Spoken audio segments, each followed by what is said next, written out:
ನಮಸ್ಕಾರ ವೀಕ್ಷಕರೇ, ನ್ಯಾಷನಲ್ ಟಿವಿಗೆ ಸ್ವಾಗತ. ನಾನು ಸ್ವಾತಿ ಸಾಲ್ಯನ್. ಹುಣಸೂರು ಬಸ್ ನಿಲ್ದಾಣದ ವಿಭಾಗದ ಬೈಪಾಸ್ ರಸ್ತೆಯಲ್ಲಿರುವ ಸ್ಕೈ ಗೋಲ್ಡ್ ಅಂಡ್ ಡೈಮಂಡ್ಸ್ ಚಿನ್ನದ ಅಂಗಡಿಯಲ್ಲಿ ಕಳುವಾಗಿರೋದು ಸುಮಾರು 7 ಕೆಜಿ ಬಂಗಾರ ಮತ್ತು ಡೈಮಂಡ್ ಎಂಬುದು ಪೊಲೀಸ್ ತನಿಖೆ ವೇಳೆ ದೃಢಪಟ್ಟಿದೆ. ಕೇವಲ 5 ನಿಮಿಷಗಳಲ್ಲಿ ಗೋಲ್ಡ್ ಶಾಪ್ ರಾಬರಿ ನಡೆಸಲಾಗಿದ್ದು, ಶಾಪ್ನ ಮ್ಯಾನೇಜರ್ ಮತ್ತು ಸಿಬ್ಬಂದಿ ಸಮಯ ಪ್ರಜ್ಞೆಯಿಂದ ಪೂರ್ತಿ ಅಂಗಡಿ ದರೋಡೆ ತಪ್ಪಿದೆ ಎನ್ನಲಾಗಿದೆ. ಹುಣಸೂರು ಪಟ್ಟಣದಲ್ಲಿ ಹಾಡಹಗಲೇ ಚಿನ್ನದ ಅಂಗಡಿ ದರೋಡೆ ಪ್ರಕರಣ ಸಂಬಂಧ ತನಿಖೆ ತೀವ್ರಗೊಂಡಿದೆ. ಹುಣಸೂರು ಬಸ್ ನಿಲ್ದಾಣದ ಹಿಂಭಾಗದ ಬೈಪಾಸ್ ರಸ್ತೆಯಲ್ಲಿರುವ ಸ್ಕೈ ಗೋಲ್ಡ್ ಅಂಡ್ ಡೈಮಂಡ್ಸ್ಗೆ ನುಗ್ಗಿದ 5 ಜನರ ಗ್ಯಾಂಗ್ ಸಿಬ್ಬಂದಿಗೆ ಗನ್ ತೋರಿಸಿ 7 ಕೆಜಿ ಚಿನ್ನ ಮತ್ತು ವಜ್ರವನ್ನ ದರೋಡೆ ಮಾಡಿ ಪರಾರಿಯಾಗಿತ್ತು.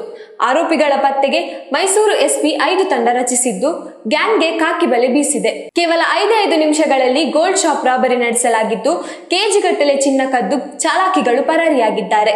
ಮಧ್ಯಾಹ್ನ 2 ಗಂಟೆ 4 ನಿಮಿಷಕ್ಕೆ ಅಂಗಡಿಗೆ ಎಂಟ್ರಿ ಕೊಟ್ಟಿದ್ದ ಗ್ಯಾಂಗ್ 2 ಗಂಟೆ 9 ನಿಮಿಷಕ್ಕೆ ಶಾಪ್ನಿಂದ ತೆರಳಿದೆ. ಚಿನ್ನ ತೆಗೆದುಕೊಂಡು ಹೋಗಲು 2 ಚೀಲದಂತಹ ಬ್ಯಾಗ್ ತಂದಿದ್ದ ದರೋಡೆಕೋರರು ಶೋಕೇಸ್ನಲ್ಲಿಟ್ಟಿದ್ದ ದೊಡ್ಡ ಗಾತ್ರದ ಆಭರಣವನ್ನ 2 ನಿಮಿಷಗಳಲ್ಲಿ ಒಂದು ಕಡೆ ರಾಶಿ ಹಾಕಿದ್ದಾರೆ. ಬಳಿಕ ಮತ್ತೆರಡು ನಿಮಿಷದಲ್ಲಿ ದೊಡ್ಡ ಬ್ಯಾಗ್ಗೆ ಅವನ್ನು ತುಂಬಿಕೊಂಡು ಎಸ್ಕೇಪ್ ಆಗಿದ್ದಾರೆ. ಮ್ಯಾನೇಜರ್ ಸಿಬ್ಬಂದಿ ಸಮಯ ಪ್ರಜ್ಞೆಯಿಂದ ಪೂರ್ತಿ ಅಂಗಡಿ ದರೋಡೆ ಆಗುವುದು ತಪ್ಪಿದೆ.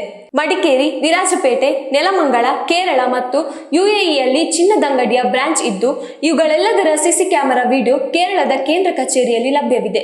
ವಿಡಿಯೋ ನೋಡಿ ಮ್ಯಾನೇಜರ್ ಅಸ್ಗರ್ಗೆ ಕೇಂದ್ರ ಕಚೇರಿಯಿಂದ ಮಾಹಿತಿ ನೀಡಲಾಗಿದ್ದು, ಆ ವೇಳೆ ಊಟ ಮಾಡುತ್ತಿದ್ದ ಮ್ಯಾನೇಜರ್ ಅರ್ಧಕ್ಕೆ ಊಟ ಬಿಟ್ಟು ಓಡಿ ಬಂದಿದ್ದಾರೆ. ಅಂಗಡಿ ಲಾಕ್ ಮಾಡಲು ಯತ್ನಿಸಿದ ಮ್ಯಾನೇಜರ್ ಮೇಲೆ ಫೈರ್ ಮಾಡಲು ಆರೋಪಿಗಳು ಯತ್ನಿಸಿದ್ದಾರೆ. ಅಲ್ಲಿಯವರೆಗೂ ಆರಾಮವಾಗಿ ಭಯ ಇಲ್ಲದೆ ದರೋಡೆಗೆ ಮುಂದಾಗಿದ್ದ ಗ್ಯಾಂಗ್ ಮ್ಯಾನೇಜರ್ ಬಂದ ತಕ್ಷಣ ಆತುರವಾಗಿ ಸಿಕ್ಕಷ್ಟು ಚಿನ್ನಾಭರಣ ಲೂಟಿ ಮಾಡಿ ಪರಾರಿಯಾಗಿದ್ದಾರೆ. ದರೋಡೆ ನಡೆದಿರುವ ಚಿನ್ನಾಭರಣದ ಅಂಗಡಿಯನ್ನ ತಾತ್ಕಾಲಿಕವಾಗಿ ಪೊಲೀಸರು ಬಂದ್ ಮಾಡಿಸಿದ್ದಾರೆ. ಅಂಗಡಿ ಬಳಿ ತೆರಳದಂತೆ ನಿರ್ಬಂಧ ವಿಧಿಸಲಾಗಿದ್ದು, ಚಿನ್ನಾಭರಣ ಅಂಗಡಿ ಮಾಲೀಕ, ಮ್ಯಾನೇಜರ್, ಸಿಬ್ಬಂದಿ ವಿಚಾರಣೆಗೆ ನಡೆಸಲಾಗಿದೆ. ಆರೋಪಿಗಳ ಪತ್ತೆಗೆ ತನಿಖೆ ಮುಂದುವರೆದಿದೆ. ಇನ್ನಷ್ಟು ವಿಷಯಕ್ಕಾಗಿ ನೋಡ್ತಾ ಇರಿ ನ್ಯಾಷನಲ್ ಟಿವಿ. ಧನ್ಯವಾದಗಳು.